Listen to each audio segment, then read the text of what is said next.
It's time for story time. It's time for story time. Come on, friends, and join me now. It's time for story time. Assalamu Alaikum. And hello, friends. Welcome back to Story Time with Miss Beg. My Story Time pals and I are so excited that you can join us. Are you ready for the story? So come, let's begin. Our story for today is called How to Grow an Apple Pie by Beth Charles, illustrated by Katie Roos. Mom and Dad, if you have a copy, follow along with us. If not, check out the link below to get your own. It's easy to make an apple pie, but what does it take to make the apples? Sophie is about to find out. First, the apple trees need to be about 6 years old, just like Sophie. Next, they need to be pruned in early spring. Then, when blossoms appear on the trees, the bees pollinate them. After that, Sophie and her family wait through the summer while the tiny apples grow. Finally, when the apples are ready to pick, it's up to Sophie to make the perfect pie.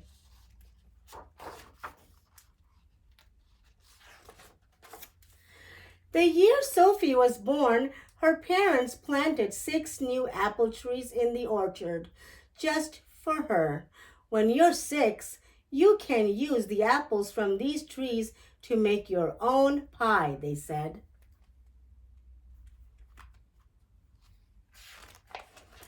Every year on her birthday, Sophie asked about her trees.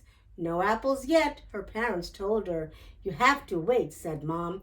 Won't be long now, said Dad. 1 more year.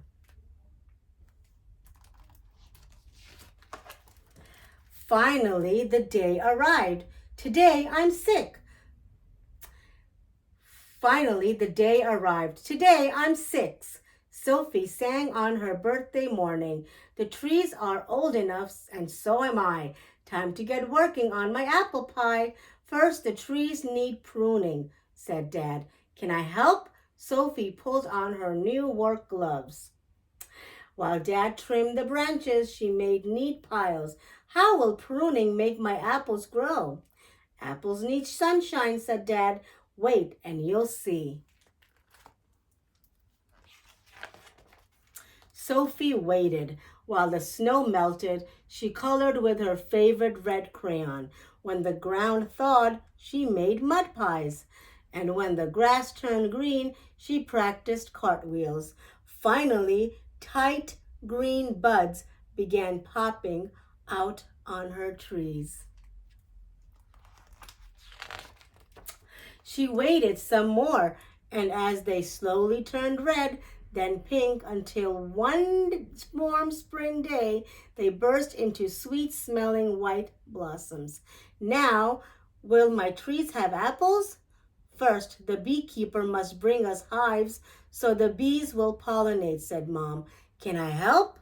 Sophie was up early the next morning, helping direct the beekeeper as he unloaded the hives of sleepy bees.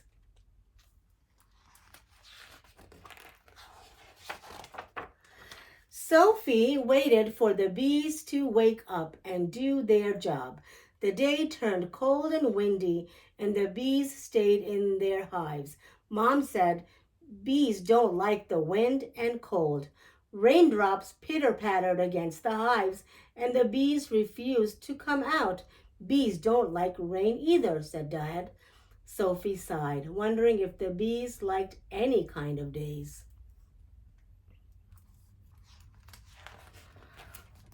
The next morning, Sophie woke to a perfect bee-flying day. Time to help, she said. She flittered and fluttered while the busy bees buzzed from tree to tree, picking up pollen on their furry coats and carrying it from blossom to blossom throughout the orchard. On rainy days, Sophie and the bees both stayed indoors, but on bee-flying days, Sophie zipped and zinged through the trees until the last blossom petals fell, leaving only their browning centers behind. Then the beekeeper took the bees away, and Sophie waited some more. She rode her bike while green bulges swelled behind the blossom centers. She ate popsicles as the tiny apples grew fatter with the summer rain. Now she saw that where she and Dad had pruned branches to let in the sun, the apples were beginning to turn red. One September day, Sophie took a crunchy, juicy bite of an apple. Now it must be time to bake my pie. Yes, said Dad, as soon as I picked the apples.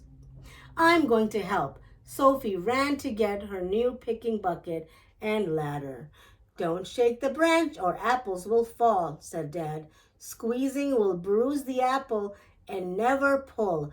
Turn your apple upside down.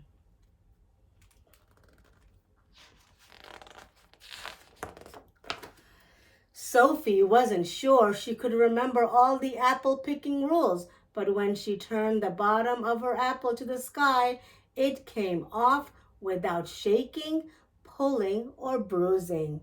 Sophie brought her fresh picked apples into the kitchen. She looked from the apples to the oven. Now I know how to grow apples, but I don't know how to bake an apple pie. We can help, said Mom and Dad.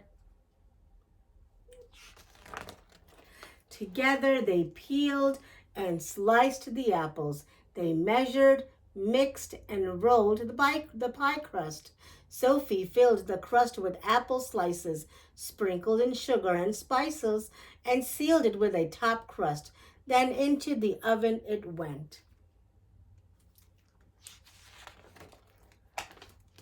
Sophie set the timer.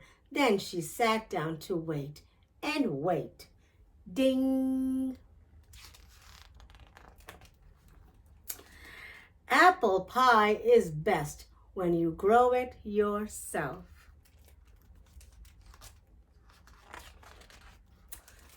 The end.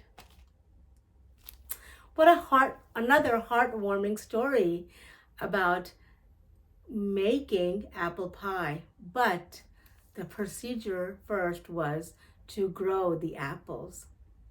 Sophie had a lot of fun, but she also had to be very patient, didn't she? But in the end, she truly made her own apple pie, along with growing her own apples. What kind of traditions do you have with your family at home? I would love to hear about it. Until next time, see you soon. Bye-bye.